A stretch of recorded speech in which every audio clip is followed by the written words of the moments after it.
Tonight on TV2 News, Kent State University is on its way to becoming a healthier college. Campus could be tobacco-free next year. We'll have the details coming up. Plus, another Republican debate tonight. We'll tell you what the last 5 GOP hopefuls are bringing to the podium.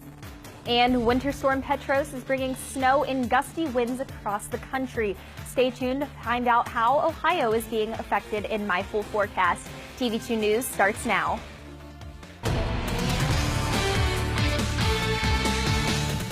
From the award-winning Kent State Student Media Newsroom, this is Portage County's TV2 News at 5:30.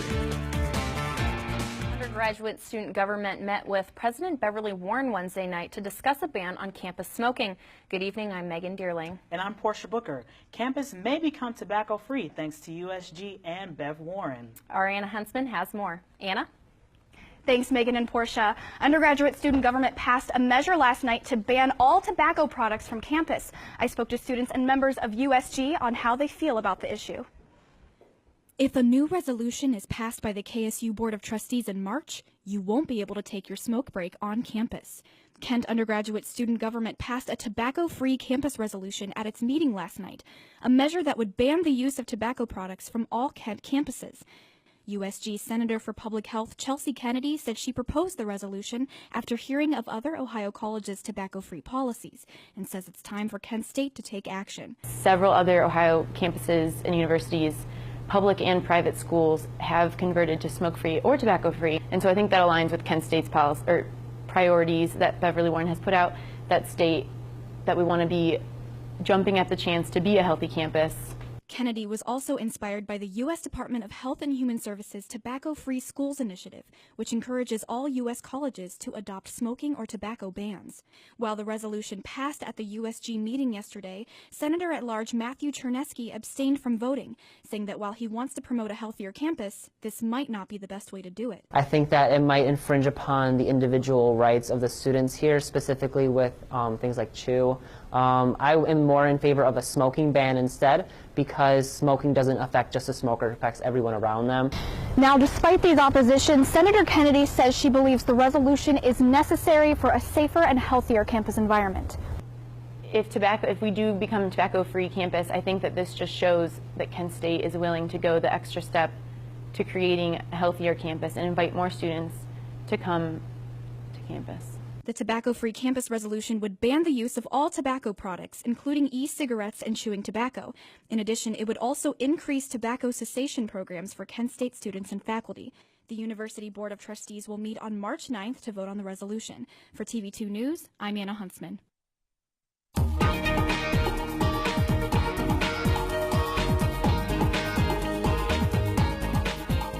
Two teenagers suspected of murdering a Kent State freshman could be tried as adults. 17-year-old Ty Kremling and Marquise Greer are facing court hearings next month in connection with the murder of 18-year-old Nick Massa. The Portage County Prosecutor's Office will lead the motion to charge the teens, and police are holding both men without bond and charge them with delinquency by aggravated murder. And officials will start making changes to Summit Street next week. The street will become a one-way road March 7th. Parter will also change several bus routes because of the construction. Although Campus Loop bus route will not be running, a new route will be added to increase the frequency. The construction on Summit Street will take about 2 to 3 years to complete. A semi-truck jackknifed this morning on Interstate 480 in Twinsburg after hitting a bridge. The truck slid off the side of the road, trapping the driver inside. It took firefighters over an hour to release the driver, who is en route to a hospital to seek medical treatment. No other vehicles were involved in the crash. Ravenna local schools will search for a new principal for their middle school. Tara Reese, the former principal of Brown Middle School, plans to resign in July. Reese has been with the district for 4 years and resigned due to personal and professional reasons.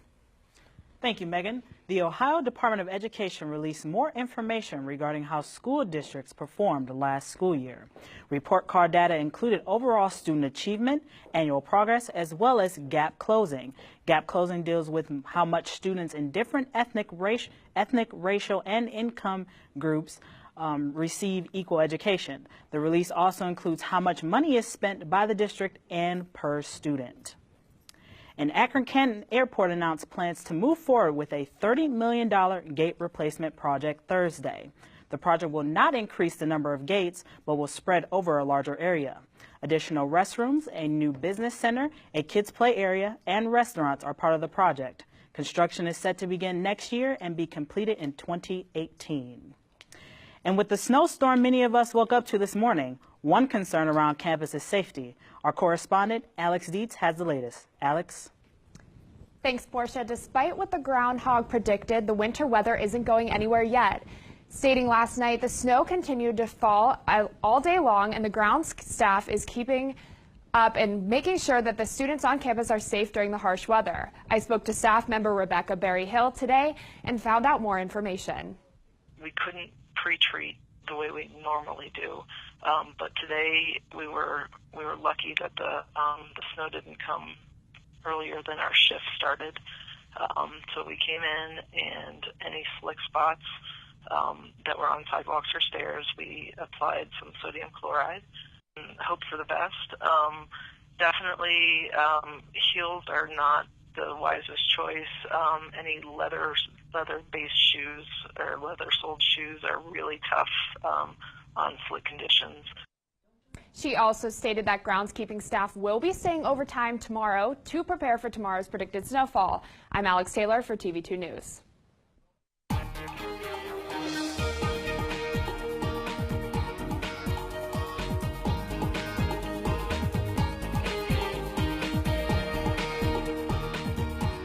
Thank you, Alex, for those tips. And now we're joined by Nicole Jelinek, our weather anchor.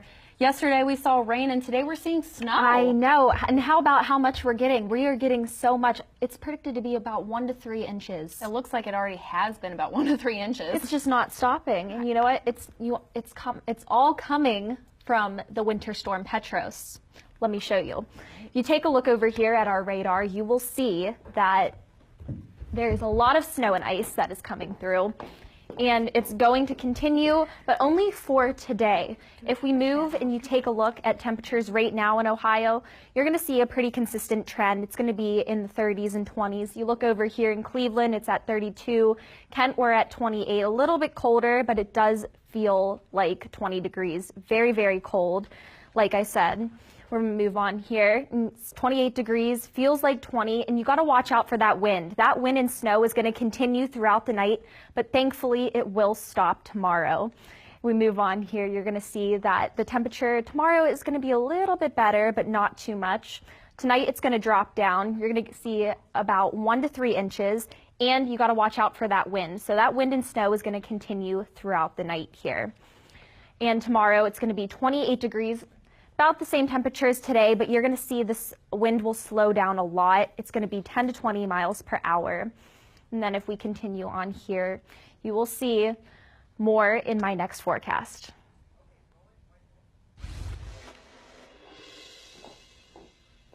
Still to come on TV2 News, a new fad is taking the Antarctic by storm. And activists confront Hillary Clinton during an event. We'll have the actual video of the conflict coming up. And we went from a beautiful weekend to 1 to 3 inches of snow. But could warmer temperatures be making a comeback? Stay tuned for my forecast.